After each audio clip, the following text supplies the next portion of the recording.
There's the rep button.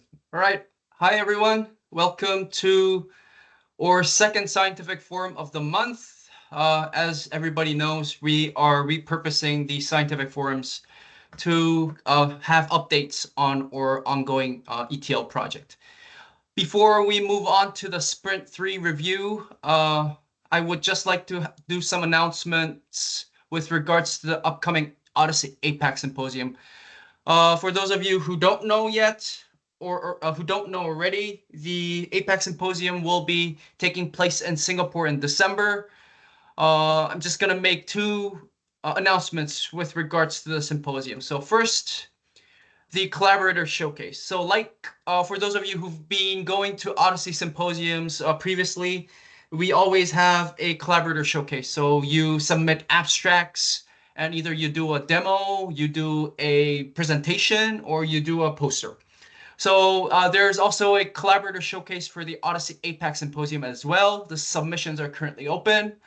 We've extended some of the deadlines to give people some more time to submit their work. So originally the submission deadline was like 3 days ago, but we're extending to the first week of October so that you guys have more time to prepare.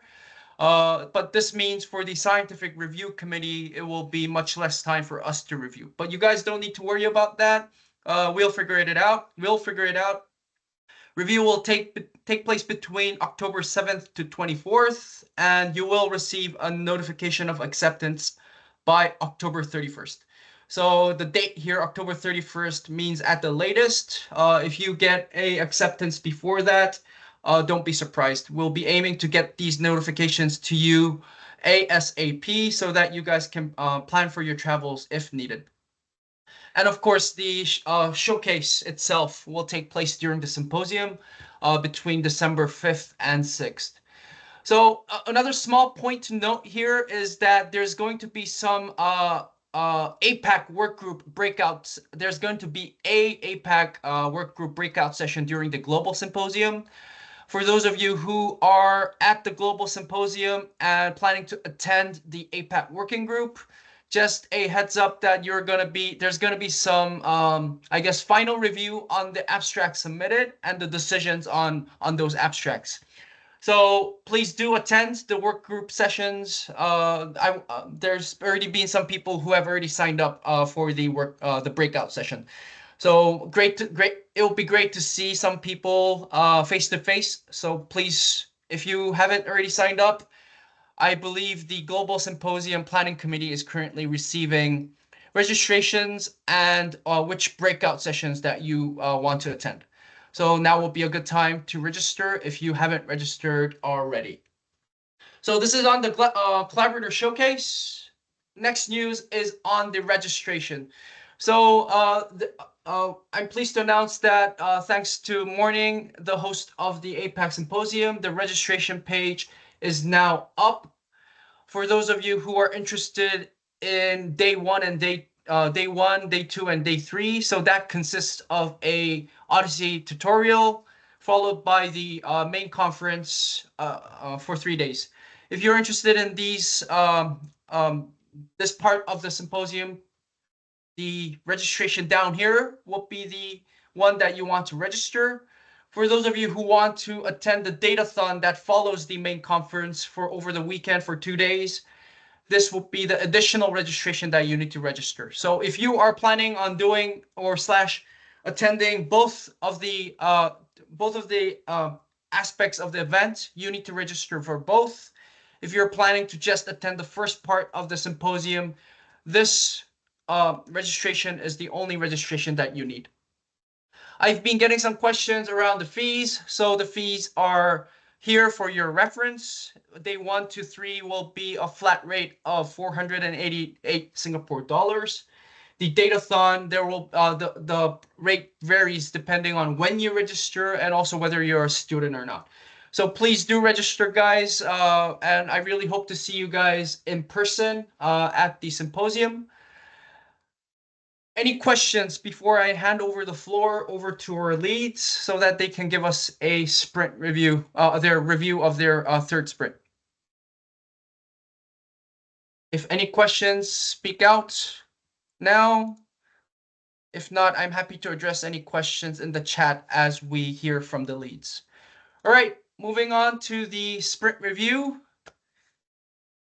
I'm actually technically on holidays today, so I haven't been able to coordinate fully with the leads yet.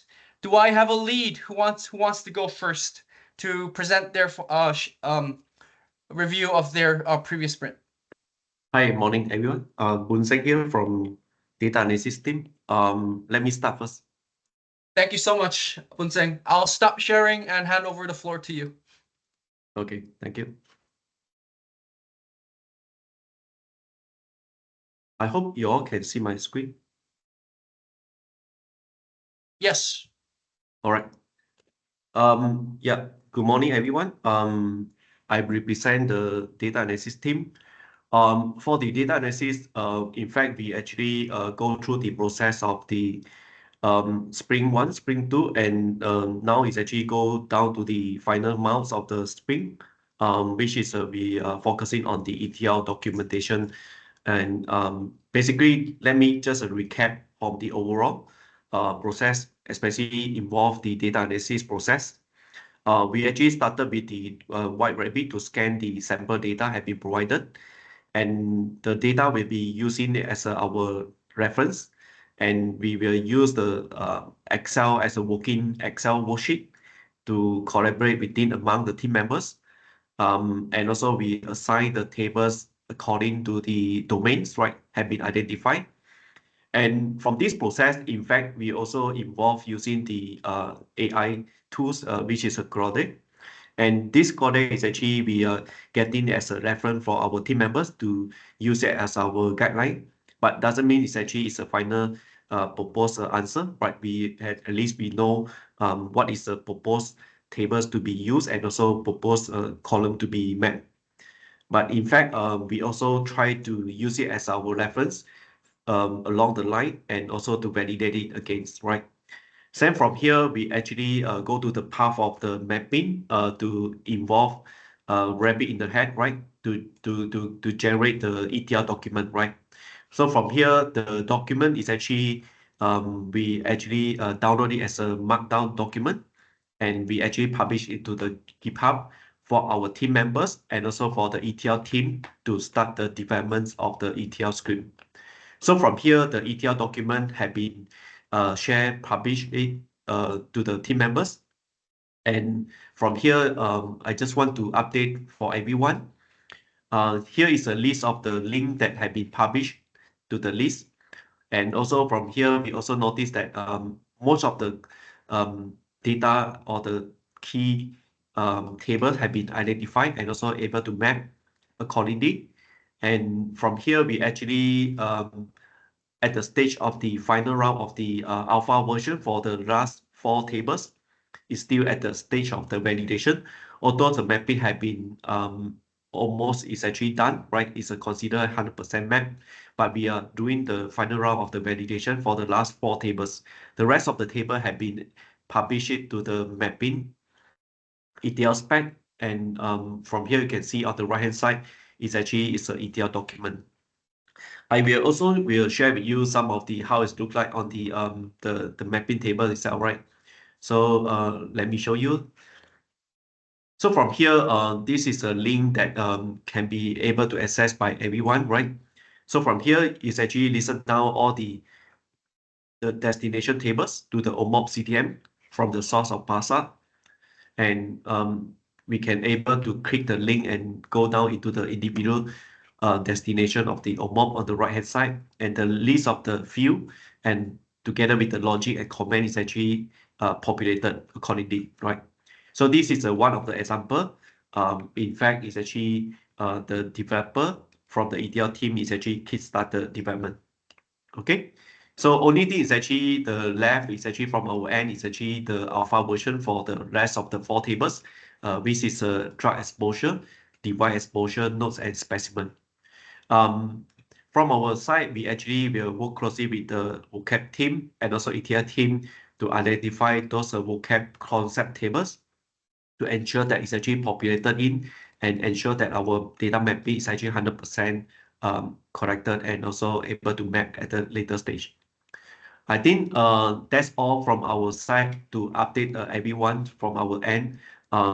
We are at the last mile to share with everyone, right? So yeah, so I think that's all from my side. Thank you, Bunseng. Any questions from the community? I actually have one, Bunseng. So yes, you said although some of the tables are in the validation stage, you have the data analysis team has now completed all the mappings into the OMAP tables and will be delivering, if you haven't already, to the ETL team to move on to the ETL development. You only listed 4 tables here, Bunseng, that are currently in the validation stage, but I also saw the procedure occurrence table just now that is also being validated. So could you go back to that GitHub page and just to make sure that we all know, is it GitHub or is it another page? Are you referring to this page? The specs, yeah, this one. So we This have one. 4 tables up there. We have the procedure, okay? And for all the other tables, then you guys are now comfortable, right? So it's the final version. Yes, correct. Because the procedure occurrence based on the latest update by we work closely with Satis, right? I think he already did the mapping. Now we'll need to update the ETL document. But in fact, the mapping is already finalized within our internal working Excel sheet. Okay, perfect. So I think that then from a timeline perspective, Bunseng, are you guys, just to check our progress as a community, right? From a timeline perspective, has the data analysis team more or less met the initial planned timelines, or are you earlier or are you a little bit late? Yeah, we are still within our expected timeline, which is based on our earlier setting the timeline, which is targeted to be completed everything by end of this month. Perfect. That's great to hear. That's great to hear. So from a next step perspective, I believe that you guys will closely work with the ETL teams to identify any mapping errors or any unexpected issues arising from the actual data that has been uploaded into our environment, because the data analysis team has been working with a 10-case sample, correct? Yes, correct. Okay. Okay, perfect. All right, then I guess moving forward, we will hear a lot of exchanges or developments in collaboration with the ETL team. I think now is a great time to set the stage for the ETL team. Is the ETL team ready to present now? Yes. Perfect, Satish.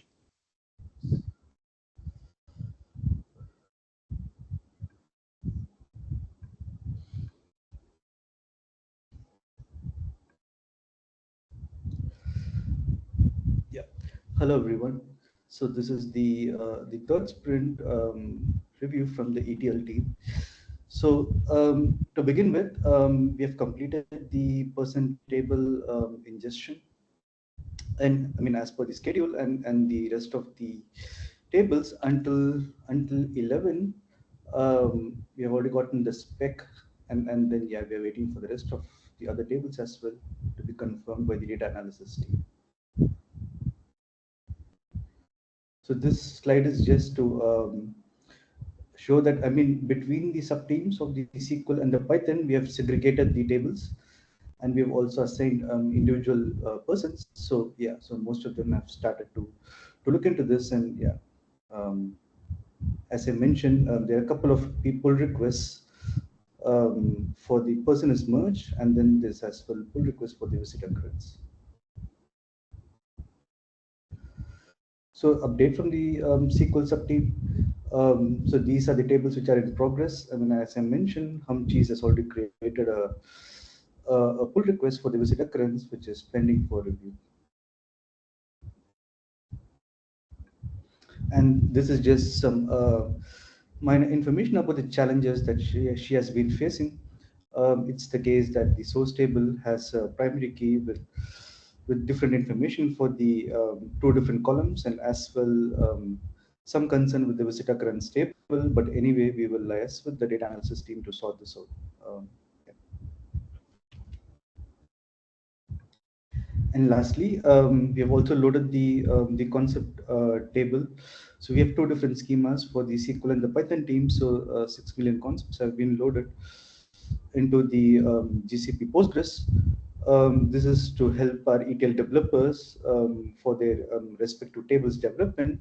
And as well in future, we will enable the foreign key constraints given by OHDSI and ensure that these constraints pass when we rerun the ingestion for the respective tables. And lastly, we are also in discussion with the vocabulary team to load the source to concept map table as well. Yeah. Yeah. Any questions for the ETL team?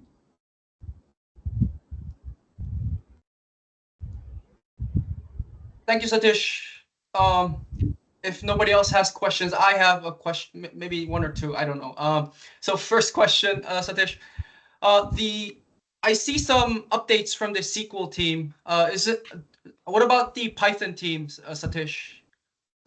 So I mean, so the SQL team had a bit of a head start because the first 4 tables, I mean, person cassette provider was given to us like 2 weeks back, and for the Python tables we started to get them from the last week. So the developers from the Python team are as well now starting to look into this. Yeah. Okay, so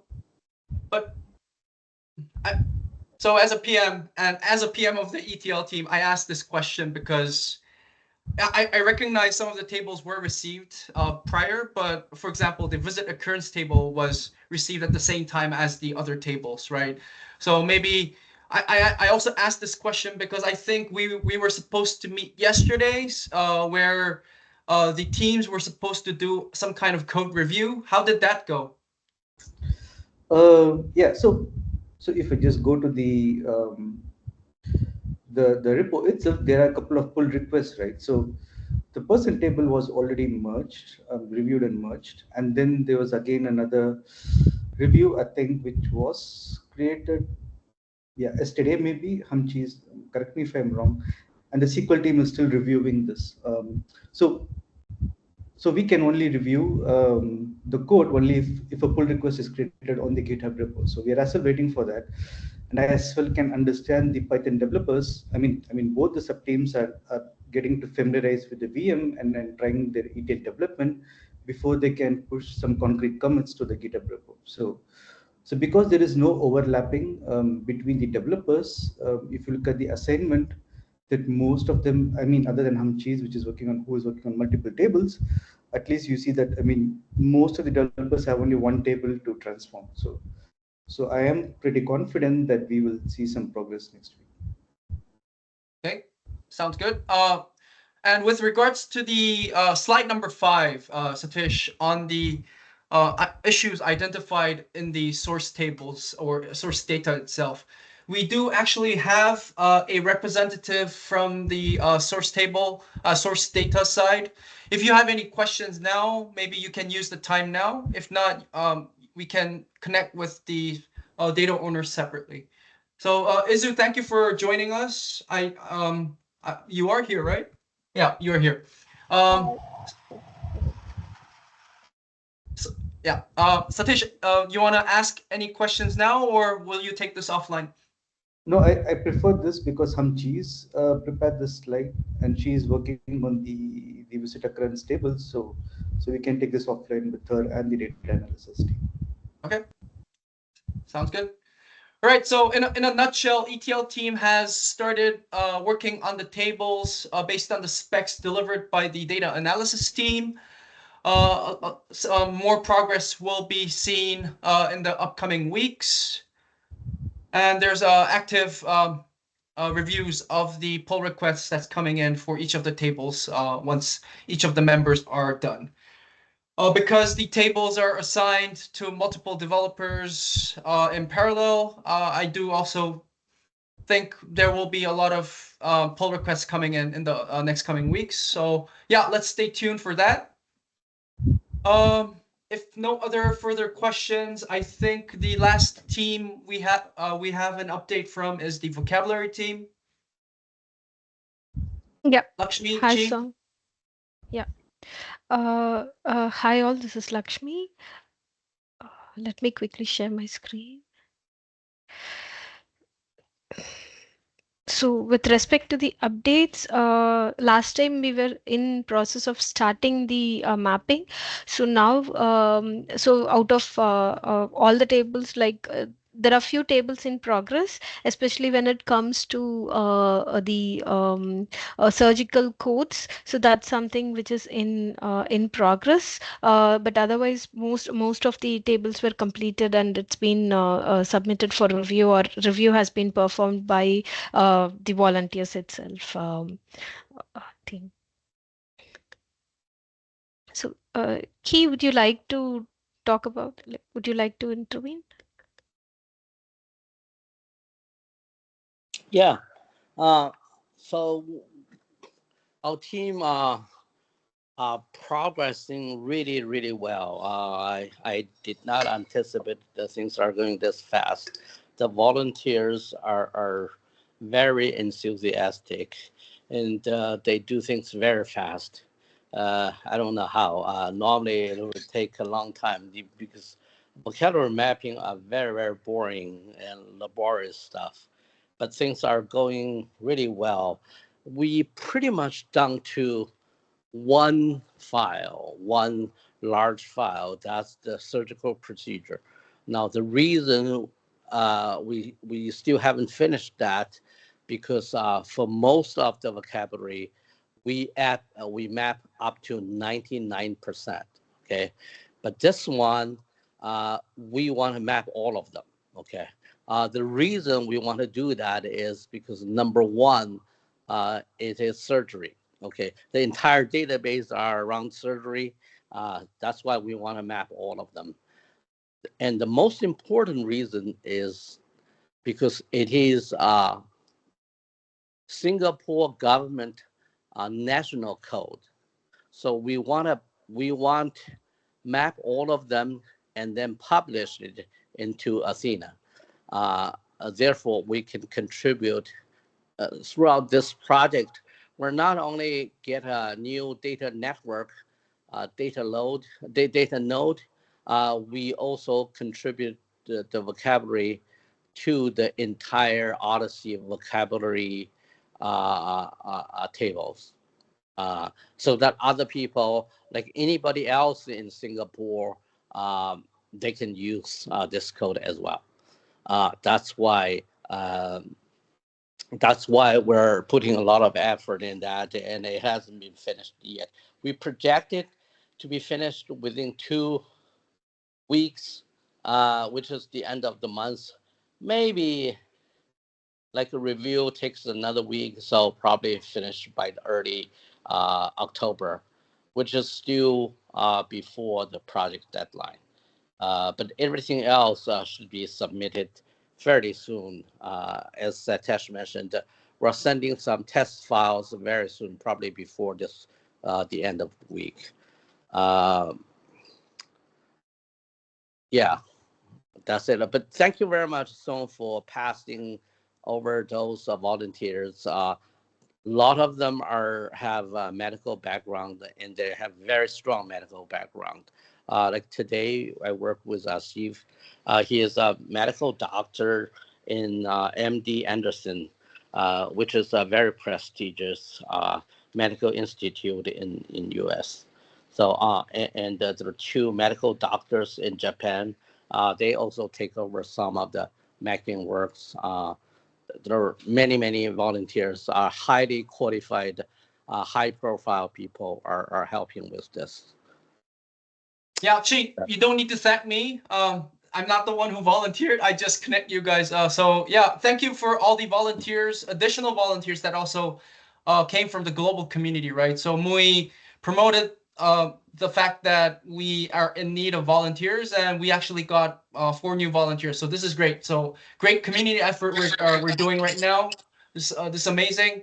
Chi, quick question on the vocabularies, right? So when you say these are the national Singapore codes, are you referring specifically to the procedures, or are you referring to all of the other codes? No, just the procedures. Okay, all the rest are local code. They're not a national code. Okay, so great. Then for the procedure, you were first aiming to target 95% or 99% from a frequency-based approach, right? So no. The procedure, the surgery procedure, we're mapping all of them. No. At first, you were targeting the frequency approach, but because the codes were national, now you're targeting 100%, right? Isn't that a change? Yeah, that's correct. Yeah. Okay. So I think that's also a great approach, right, Qiu? Because always the mappings are sort of the bottleneck in new people coming on board to the OHDSI community, and when they want to OMAP their data, it's always the mappings that's the most difficult. So whatever is national, I do agree. If we can make this a community effort and contribute to the OHDSI vocabularies, I'm pretty sure a lot of people will benefit from this. So appreciate that approach. I think that's great. Another question, Qiu, on the tables or the files that you decided not to map, right? So the three in the middle down there. Was there a reason for that, for not deciding to map? Yeah, this is a question we want to contact the data analysis team. We discussed that yesterday with the ETL team and ETL. We agreed to ask the data analysis team. So the part that we are not, so first of all, they are fairly straightforward to map them, okay, if needed, okay. But the reason we don't map them is because antibiotic susceptibility tests are fairly difficult to load the ETL into OMAP. Okay. Now, I think in the meeting, Mui mentioned several times, she just wanted a minimum viable product. In that case, in that scenario, normally we don't load microbiology, antibiotic susceptibility test. And that's why those ones are not decided not to map. However, if the data analysis said, yeah, we're mapping we write the ETL spec for those, you should map those, then we'll map them. Bunseng, since you're here, right? Maybe we can ask you now. Do you recall mapping these tables? Or writing ETL spec on those? Some of them actually came from the drug table, right? We are still in the progress of the validation on the final stage. I think to be able to, further negotiate and discuss whether we want to remove it or when to put it out of the current scope. Should be no issue. So it's from the lab micro table in the post-op, right? So lab micro is part of the drug exposure? Yeah. Correct. Okay. Then I guess, like, if it's an ongoing progress and we can decide on what to do with this, I think, like, before you guys do the work, if we're not gonna do it, I think we can do. I think Qiu dropped. So I think I'm still here. I'm still here. Oh, okay, yeah. So Qiu, data analysis team says the progress is still ongoing. Maybe we as a community or project team can make a decision on the no-go of these tables. Is everybody in agreement? Like, I don't know how difficult the ETL and the actual mappings are, Qiu, from an effort perspective. But if you think it's too difficult and it will take significant amount of time, that will push out the rest of the project. I think. Go ahead. It's not going to take. If we map it, it's not going to take us much time, but it's going to take tons of time for the data analysis team to write the ETL spec, and then take the ETL team even more time to load them correctly. Okay. Let me share something. Let me share something.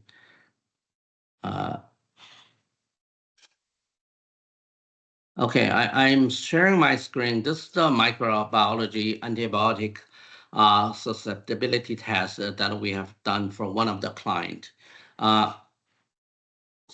Can you see my screen? Yes. Okay, so this is the source data. Okay, this is the tissue or the body parts that you take the sample from. Okay, the actually tissue. This is the actual organ. This is the bacteria or the bacterial name, and this is the antibiotics. This is the result. This is the result in text. Okay. Now I look at the data. There's no LOINC. There's no. If there's a LOINC code, then it'll be much easier. But there's not. Okay. So when you load them, okay, first you have to load this test into a measurement table, right? So you have this this antibody is called a maxoflexacin, okay, and then the result is sensitive. What's actually the level of resistance? What's the level of the antibiotic you have put in, and what's the unit? And this is the source value, which fine. And then the difficult part comes to this. Okay, you have to link it to the tissue, and you have to link it to the to actually the tissue where you take this bacteria from. Okay, so this is another measurement record that you take this bacteria from this tissue, because you cannot fit all the information in one record. So you have to take another record, and then you have to link these two, these two columns, this event ID and the event field concept ID. This part is the source tissue and organ. I don't think that exists in our source, in this Singapore source data.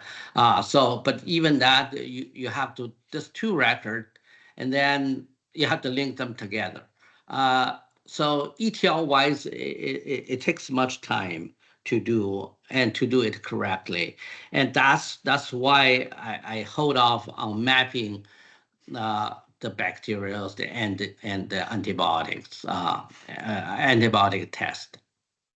But if go ahead. No, please finish. Yeah, sorry. Okay, so if you think you want to do that, you think that there's a use case for that, it's important for some research or analysis, go for it. It's not going to take us, the mapping team, much time, but it's going to take ETL and data analysis team some time. So yeah, that's it for. In the source data, then does the lab micro table? Maybe this question is not for you, ㍍. It's actually for the data analysis team.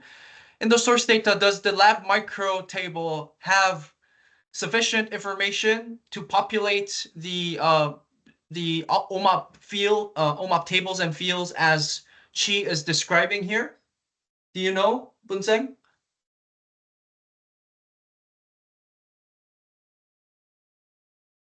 Yeah, this particular table mapping, I think is under specimen, right? That means based on my checking over the data mapping tables. It would be a combination of specimen and measurement, if I read this correctly. Yes. Correct. Because based on my checking on the data mapping is under specimen. So not too sure whether is need or not, but in fact they have this mapping. But or do we need to discuss internally with ㍍ first on whether decide or not to decide to go? So the table itself, the source data table itself, has the structure of, so it is feasible to be mapped. Is that what you're saying? They got the mapping, right? But not sure it's actually achieve what Chi mentioned just now, right? Whether is it same as what the data mapping accordingly, because I didn't look into the details on the data structure mapping side. I noticed actually mapped to the specimen tables, definitely. There's a concept map, concept ID. Okay, so here's what I propose. Mhm. We get everything else done first. Mhm. You know, we leave this out, get everything else done first. If there's still time, then we get this done. What do you think, guys? That sounds good. That sounds good. But Bunseng, you guys are already mapping it, right? Yeah, we map it, but you notice that the specimen is actually still in the final stage of validation, right? Right. So yeah, let's take it up internally to discuss among our owner of the mapping, which is Art, right? Is it Art, right? So then we come back to Chi, because the Chi is actually decided is actually may not be necessary to map, right? So we can decide when we have a meeting tomorrow. No, that sounds good. Like that sounds realistic. It's just. But it's we'll need because to of it would be a ETL, it could be a very complicated of the development, right? It could be hitting some challenge on the ETL side, right? we Yeah, haven't this is- seen the spec yet, right? So that's why I'm hesitant right now. Whether it's Yeah. all going to specimen or it's going to be a combination of measurement and specimen, I don't know. Chi? I know when we did this, it's an ETL team nightmare. But they I mean, this is for a large client, so we have to do this. And they paid us a lot of money. So we did it. So we did it. But MUI, every time MUI said we want a minimum viable product, if there's no use cases, and if we have this very fairly aggressive deadline, my recommendation is we go everything else. We get everything done and make sure it's done well, and then we'll discuss. We'll come back to this. So that's my recommendation. So No, I agree. I agree. No, I agree.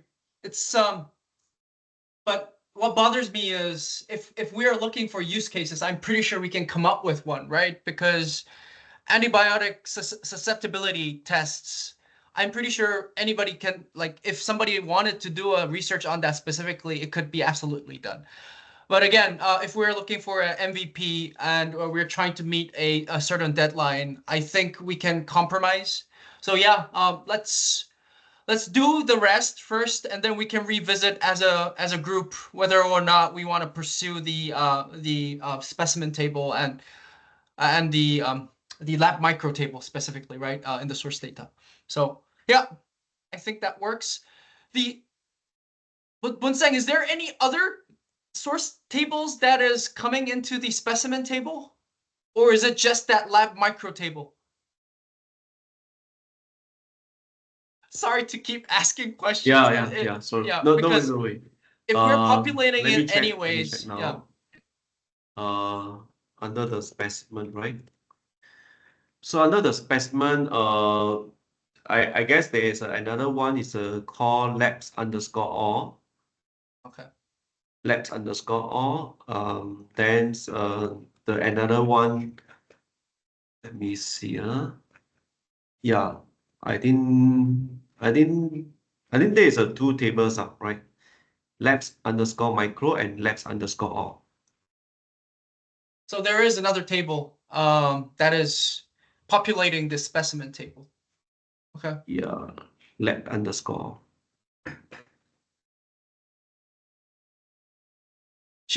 You're looking for the labs all table, right? There you go. Yeah, labs_all. Row 19. 19.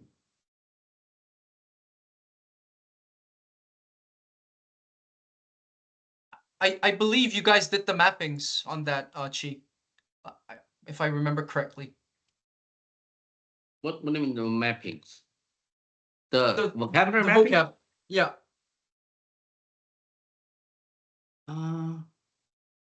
Well, isn't that the one I list out? We don't map those? But that's lab micro. I recall That- do not map were all lab micro, right? Yeah. Yeah, anything related to microbiology, we have not mapped. So, yeah, so do not map. These three we have not mapped. Yeah, but the one right below that, labs all you guys are mapping, correct? Oh yeah, Yeah. yes. Yeah. So I think the reason why I'm asking is because the other than the labs micro table, we also have the labs all table contributing to the specimen table. So there is going to be a specimen table anyways. So I just wanted to gauge what's the effort, the additional effort of doing the labs micro. But again, I think I can stop now. I'm now digging into this too much. We can take this as a separate discussion once we get the other tables done. No, that one has no specimen. It's pure lab test, like hemoglobin. Yeah. So that's what we map in this table. Okay. We only map the lab test. So these are white blood cell, hemoglobin, mean cell volume, all these. Like these are the one we're mapping. Bunseng, sounds So like are we you need saying to. that this table is actually belong to the measurement? I think that's they go to measurement. Okay, got it. Based on the values we see, I think Chi is saying this table needs to go to the measurement table, right? Yeah. Okay. Okay. So means that in the specimen domain tables, there is no such data source mapping, right? That means we can omit the specimen tables. For now, if we don't go ahead with the labs micro table. Yeah. Okay. Yeah, please validate again, Bunseng, because like although the results we see are like that, I'm pretty sure there must have been a reason why you guys mapped to the specimen table, right? If there's a justification for that, maybe that's another discussion we need to have. Okay, got it. Okay. Wow, I didn't mean to hijack the call and dig into this, but thank you, Chi, for all the Q&A just now. I think as a group, we can decide on whether or not we want to move forward with the labs micro once we're done with the other tables and confident with them. Right, any other questions from the community? Tantan? Mui is not in this meeting. No, she's not, no. What's the question, Chi? Maybe I can answer. Well, she wasn't invited, or she just don't have time. She has a conflict today. Oh, or she just had enough of myself, or I'm pretty sure she had enough of me, not you, Chi. I don't have any questions. She probably, if she is in the meeting, she probably will voice her opinion, right, regarding the. And no, from what I sense, she always want to go to a minimum viable product. No, I think that's still the same, Chi. We discussed this last time as well, right? So yeah, don't worry about it for now. Like we can revisit when we have time. But right now, we're still we have a hard deadline to meet, right? So yeah, I don't think there's an issue with going with the MVP approach. Okay. Santan? Hey, hi. So regarding the quality assurance, from next sprint onwards, I think, I will be working towards that.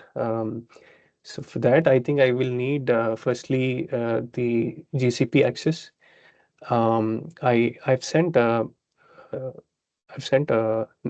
message to Evelyn yesterday, so I hope she gets back as early as possible. So is she the one who can provide the access, or anyone else can do that for me? Is one question I have. So Evelyn is controlling the GCP, so Evelyn will need to grant you access. Yes. Question number 1. Question number 2. Yeah, and then so I think this meeting is a good time to plan for the quality checks. So as you know, of course, we'll be using ODC data quality dashboard for this process. So which means even firstly it needs to be set up on the VM, the ODCR package, data quality dashboard, and I propose to do it myself on the VM. So that's why I need this access. And then the how frequent this package or this tool will be used by the ETL team to get the numbers. Yeah. So based on that, you will be generated with so many reports on the data, the quality checks. So Sorry, what's the question, Santan? the question is, who wants to access this package, the script to run the checks, and then how frequently you want to do it, and whether you want to persist these intermittent intermittent results that are generated. Although it's a cycle, right? So it's an iterative process. I think you don't wait until the entire ETL is done. I think you need to run the package as and when required, and that's why I would like to know. I would like to understand how to store these results, and then how to provide access to these results. Yeah, that's so the question. from an environment perspective, Santan, this conversation needs to happen with Evelyn, maybe also Satish, because he also has experience setting up VMs for the ETL team. So this we can do. Santan, I'm not understanding your other question on who you should be providing access to the results, because I believe the expectation of the quality assurance team is to point out any quality issues and bring it up to the ETL team so that they can fix those ETL issues, right? So I'm just trying to understand, by providing access to these packages, I'm not understanding this question, this aspect of your question, because you will be essentially the one who is generating these data quality checks results, and you will be taking this up with the ETL team if there's any issues, correct? Yeah. So my plan is to have a script to generate the numbers. Yeah, and this script can be accessed by me or whoever has the access to the VM. So you don't have to rely on me. Instead, you can whoever needs the access, they can do it themselves, and they can see the numbers. And I just want to liaise on the procedure in this part. I can do it myself if required, but if whether ETL team also needs the access is one question. Yeah. So I understand. Yeah, I mean, so because we, as well for the ETL development team, it's in the beginning phase. It's hard for us to say because we are as well using two different schemas for the respective sub teams of the ETL. So I mean, as the starting steps, I mean, we can set up the DQD R package on the VM, and I can as well grant you the access to the VM, and then first set it up, right? And then again, so you will as well start to test these schemas, and then we can see that whether you as well post these results on the Odyssey teams. You can just store them in the files section of the Odyssey channel or Teams channel, or we can as well run it ourselves. Yeah, that part we can. Yeah. Sorry. Because ideally, what Yeah. I'm expecting is that from you, I mean, the quality assurance team gives us the results. Frequently, maybe like I said, next week onwards, we will start to merge. You will start to see the data in the respective schemas, and then you can as well provide the results. Yeah, every day. depending. Okay, sorry, just to summarize and clarify. So Satish, you are giving the VM access to Santan. Santan, I think, would prefer to set up the DQD, the entire DQD by himself. He doesn't, I think he's proposing that he doesn't really need any help, but I'm not very sure, 100%.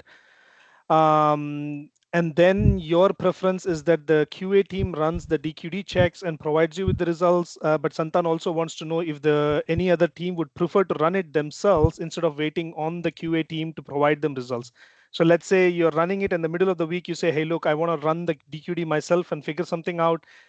Then please let us know so that we can also give access to those teams to run the DQD by themselves instead of waiting on the QA team.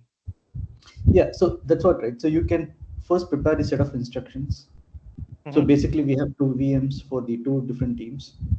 And on both the VMs, we can set up this DQD package.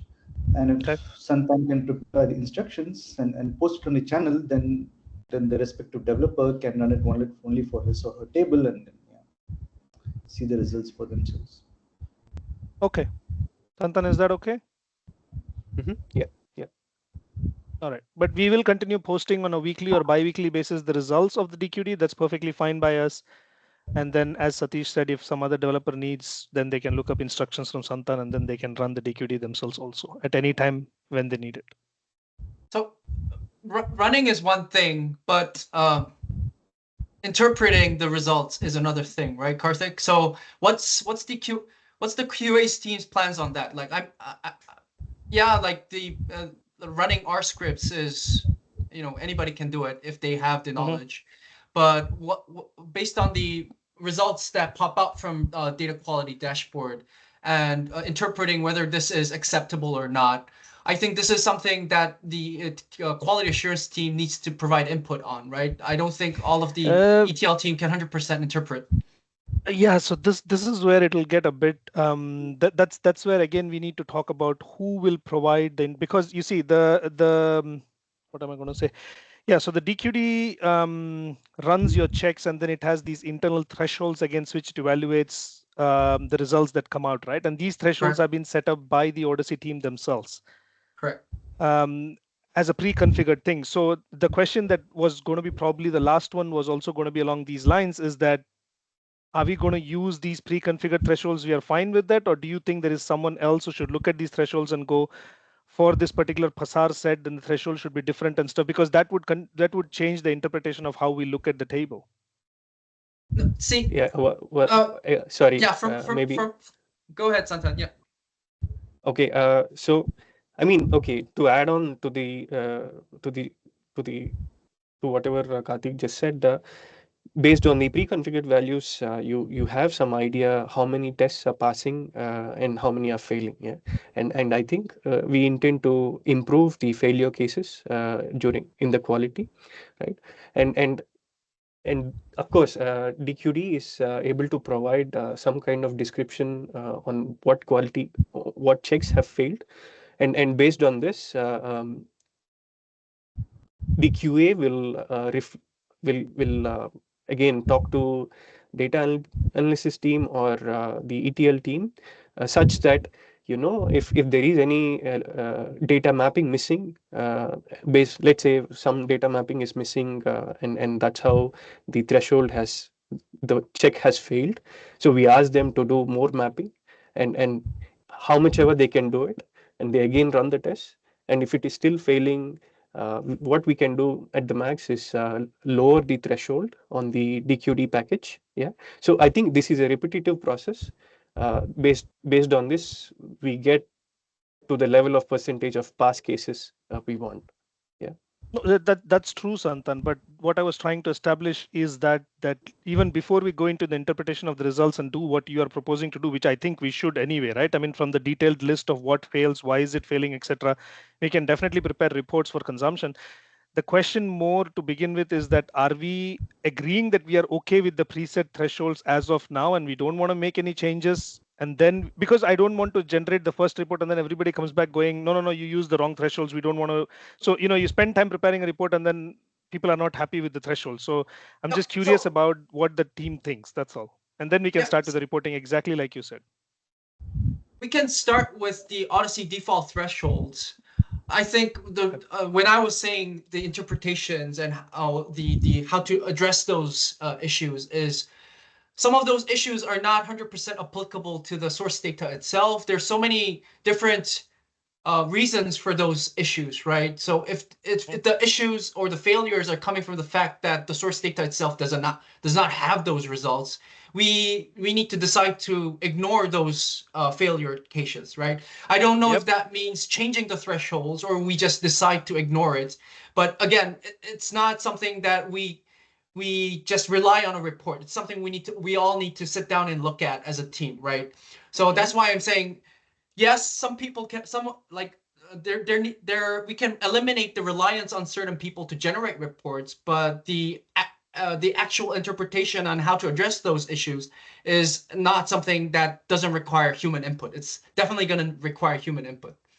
So that's just what I wanted to point out. I think we're basically saying the same thing, Karthik, right? But it's just how we do this moving forward, I think, is more of something that we need to discuss as a group. And I think now is a great time as we move into the data quality assurance phase, right? Because we are getting more, we're going to get actual OMAP tables coming in the few weeks. Yeah. So I recognize we're short on time. We can take this discussion again in our future meetings again. I think this is a great discussion.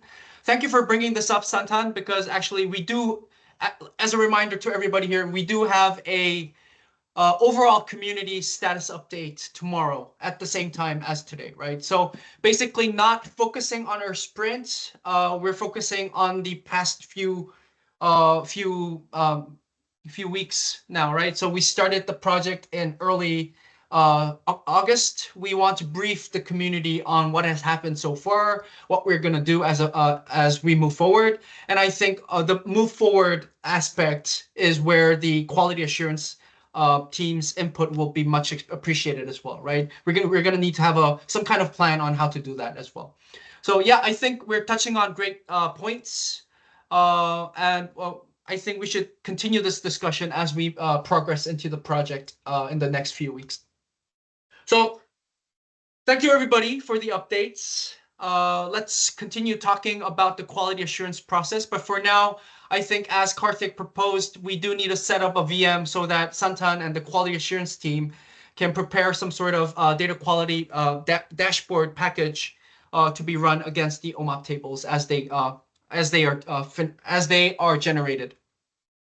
Let's take that as a first step. What we do with the actual results, we can talk about as we move forward. All right, thank you everybody. We're right on time. I'll see the rest of the team tomorrow.